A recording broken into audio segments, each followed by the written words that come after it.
نحمدہ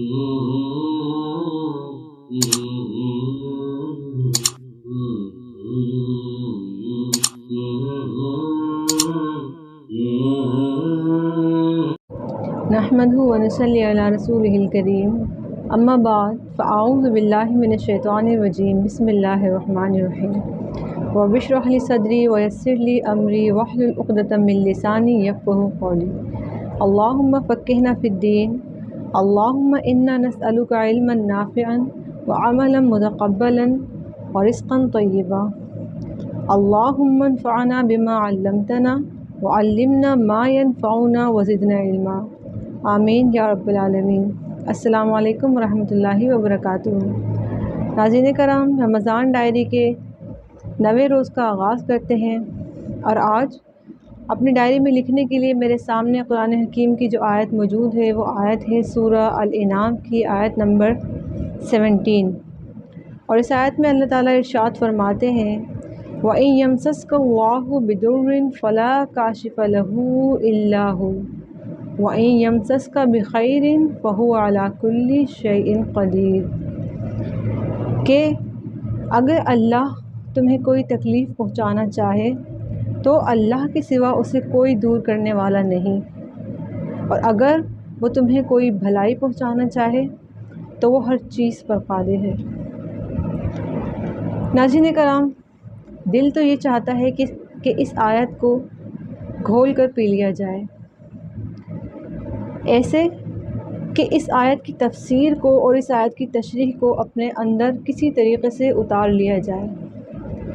ناظرین کرام، اس آیت میں وہ عقیدہ ہے جو ہمیں بار بار دہرانے کی ضرورت ہے، اور یہی وہ چیز ہے جو ہم سب سے زیادہ بھول جاتے ہیں، اس لیے کیونکہ زندگی میں نفع بھی ہے، نقصان بھی ہے۔ اگر کہیں غم ہیں تو پھر خوشیاں بھی ہیں،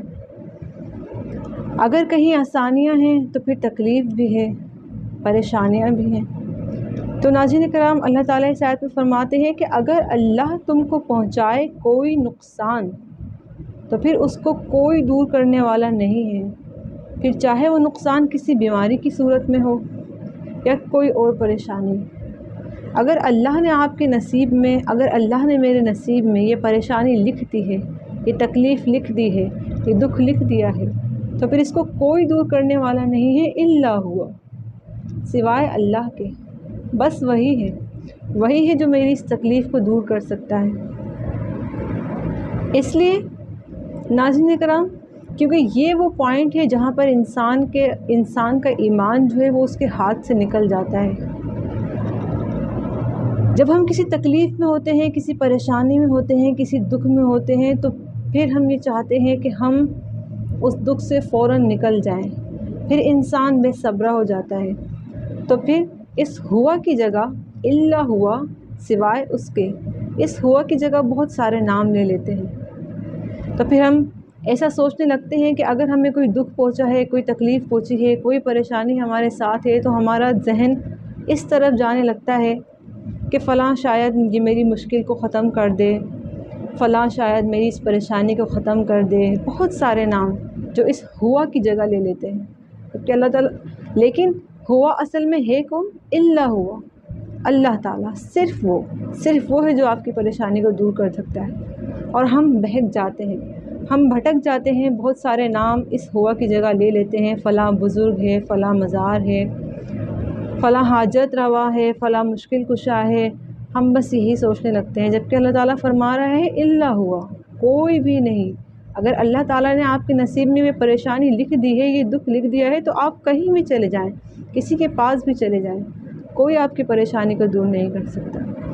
ہمارا کوئی اگر بہت عزیز ہو، کوئی پیارا ہو، ہمارے والدین ہوں، بچے ہوں، یا کوئی بھی، اگر وہ کسی بیماری میں مبتلا ہیں تو ہم لاکھ کوشش کر لیں کہ انہیں اس تکلیف سے نجات دے دیں، ہم نہیں کر سکتے۔ اگر کوئی دکھ میں ہے تو ہم لاکھ اس کے ساتھ خیر خواہی کر لیں، کسی طریقے سے ہم یہ سوچیں کہ کاش کوئی ایسا راستہ ہو کہ میں اس دکھ کو ختم کر دوں، لیکن ہم نہیں کر سکتے، بے بس، بے اختیار۔ اور یہی وہ پوائنٹ ہے جہاں انسان ٹوٹلی بے بس ہو جاتا ہے، ٹوٹلی بے اختیار ہو جاتا ہے، تو وہیں تو رب ہے، وہیں تو اللہ ہے۔ ہاں، ایک رب، ایک اللہ ہے جو اس وقت میں میری پریشانی کو دور کر سکتا ہے، بس وہی ہے۔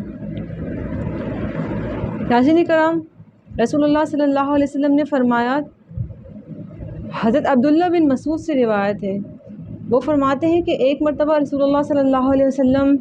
سواری پر سوار ہوئے تو انہوں نے اپنے ساتھ مجھے پیچھے بٹھا لیا۔ جب تھوڑا آگے چلے تو میری طرف متوجہ ہوئے اور کہنے لگے، اے لڑکے۔ تو میں نے کہا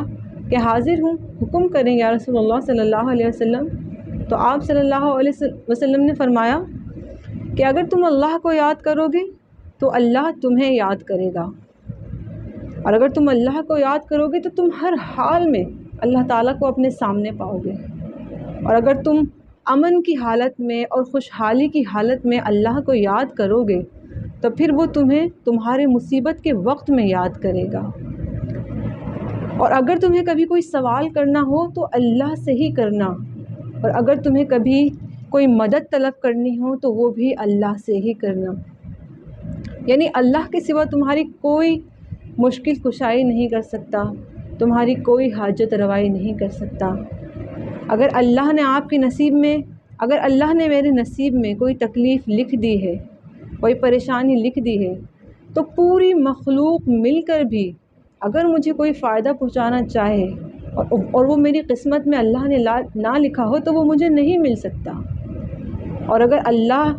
اور اگر پوری مخلوق مل کر میرا کوئی نقصان کرنا چاہے اور اللہ نے میرے نصیب میں وہ نقصان لکھا ہی نہیں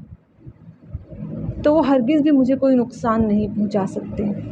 صرف اللہ ہی ایسا ہے جو جو تقدیر کے لکھے کو بدل سکتا ہے۔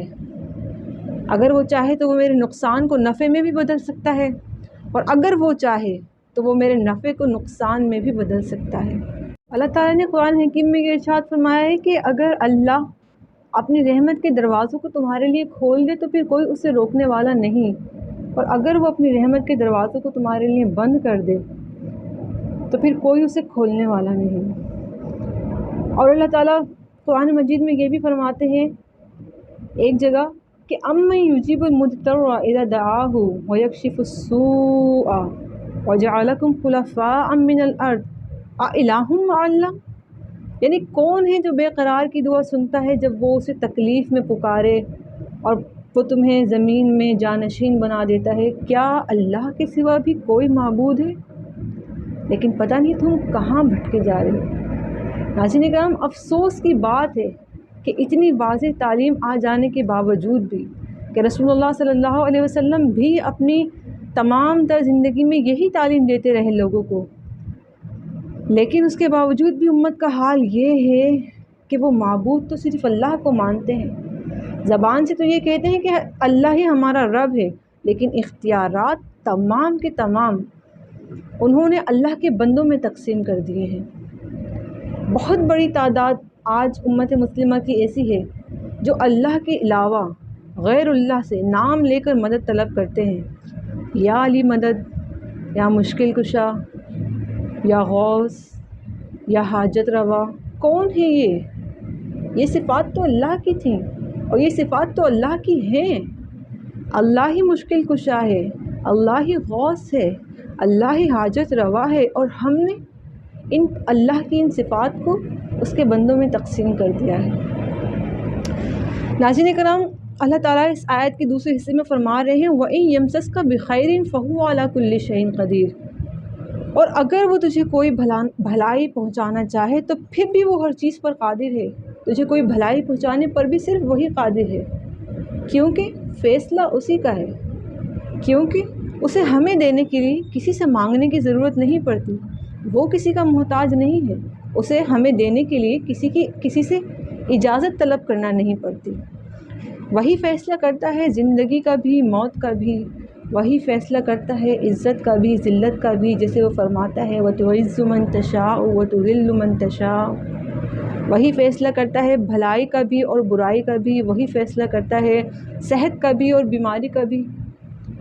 تو جب یہ تمام تر اختیارات اللہ کے ہاتھ میں ہیں اور ہم یہ جانتے ہیں، ہمارے پاس یہ تعلیم موجود ہے، تو پھر ہمارا رویہ کیا ہونا چاہیے؟ ہمارا رویہ تو یہ ہونا چاہیے کہ ان اکون اول من اسلم، کہ جب ہم جان گئے کہ تمام تر اختیارات اللہ کے ہاتھ میں ہیں اور ہم بالکل بے بس ہیں، تو پھر یا اللہ سب سے پہلے تیرے آگے سرنڈر کرنے والا تو میں ہوں، ان اکون اولا من اسلم، یا اللہ میں وہ ہوں جو سب سے پہلے تیرے آگے سرنڈر کرتا ہوں یا تیرے آگے سرنڈر کرتی ہوں۔ لیکن شیطان ہمیں یہ کرنے نہیں دیتا۔ ناظرین کرام، شیطان کو یہ موقع اس وقت ملتا ہے جب ہم مایوس ہو جاتے ہیں اللہ کی رحمت سے۔ اسی لیے تو مایوسی کو اور نا امیدی کو کفر قرار دیا گیا ہے کہ جب انسان کسی پریشانی میں ہوتا ہے، کسی دکھ میں ہوتا ہے، کسی تکلیف میں ہوتا ہے، تو اس وقت وہ اس کی زندگی کا انتہائی نازک دور ہوتا ہے، سب سے سینسٹیو ٹائم ہوتا ہے۔ اس کے ایمان کی آزمائش اسی وقت ہوتی ہے کہ جب کوئی تکلیف ہے، کوئی پریشانی ہے اور انسان بے قرار ہے کہ بس کسی طریقے سے میری یہ پریشانی ختم ہو جائے۔ وہ دعائیں بھی مانگ رہا ہے، سب کچھ کر رہا ہے، لیکن کسی مصلحت کی وجہ سے اس کی دعا قبول نہیں ہو رہی۔ اب شیطان کیا کرتا ہے کہ وہ اس کے اس کمزور لمحے کا فائدہ اٹھاتا ہے اور وہ کامیاب بھی ہو جاتا ہے۔ وہ کیا کرتا ہے کہ وہ ہمارے دل میں ایسے خیالات، ایسے وسوسے ڈالنے شروع کر دیتا ہے کہ یہاں کہ میری تو دعا ہی قبول نہیں ہو رہی، فلاں بھی تو ہے جو میرا یہ کام کر سکتا ہے، شاید وہ میرا یہ کام کر دے، اگر میں اس کے پاس چلی جاؤں، فلاں بزرگ کے پاس چلی جاؤں، فلاں مزار پہ جا کر چادر چڑھا دوں یا اس کے پاس چلے جاؤں تو میری یہ پریشانی ختم ہو سکتی ہے یا میری یہ مشکل ختم ہو سکتی ہے۔ یہی وہ لمحہ ہے جہاں آپ کے ایمان کی، جہاں ہمارے ایمان کی آزمائش اللہ تعالیٰ کرتا ہے کہ اب میں دیکھتا ہوں کہ خوشی کے وقت اور آسائش کے وقت تو یہ میرا تھا، میرا بندہ، اب جب کہ میں نے اسے تکلیف دی ہے تو یہ کس کے پاس جاتا ہے؟ کیا یہ وہیں رہتا ہے جہاں یہ خوشیوں کے وقت تھا؟ کہ یہ میرا ہی بندہ بن کے رہتا ہے؟ کیا یہ اسی حال میں رہتا ہے کہ یا اللہ تیرے علاوہ اور کوئی نہیں ہے، یا یہ اپنا در کو بدل لیتا ہے؟ یہی وہ وقت ہے جہاں انسان کے ایمان کی آزمائش ہوتی ہے۔ تو مشکل وقت میں سب سے زیادہ اللہ کو یاد کیا کریں، اور مشکل وقت میں ہی سب سے زیادہ ہمیں اللہ کو یاد کرنا چاہیے کہ اللہ تعالیٰ جب تو نے تقدیر میں لکھ دیا ہے کہ دکھ بھی ملے گا تو لکھا ہوا جو تو نے ہماری قسمت میں لکھا ہے، اور خوشی بھی ملے گی تو وہی ملے گی جو ہماری قسمت میں تو نے پہلے ہی لکھ دی ہے۔ تو بس اس بات کو یاد رکھیں، اس آیت کو یاد رکھیں کہ اللہ تعالیٰ نے فرمایا ہے وَإِن يَمْسَسْكَ اللَّهُ بِضُرٍّ فَلَا كَاشِفَ لَهُ إِلَّا هُوَ وَإِن يَمْسَسْكَ بِخَيْرٍ فَهُوَ عَلَى كُلِّ شَيْءٍ قَدِيرٌ، کہ اگر مجھے کوئی پریشانی ہے بھی،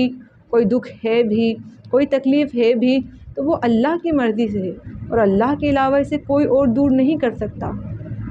ہاں اگر آپ اپنے ایمان میں کمزور پڑ گئے اور شیطان کی باتوں میں آ گئے اور غیر اللہ کے پاس جا کر آپ نے مدد طلب کی، اور ہو سکتا ہے کہ آپ کا وہاں سے کام ہو جائے، کروائے گا تو وہ اللہ ہی، کیونکہ اس نے آپ کے نصیب میں وہ لکھا تھا، لیکن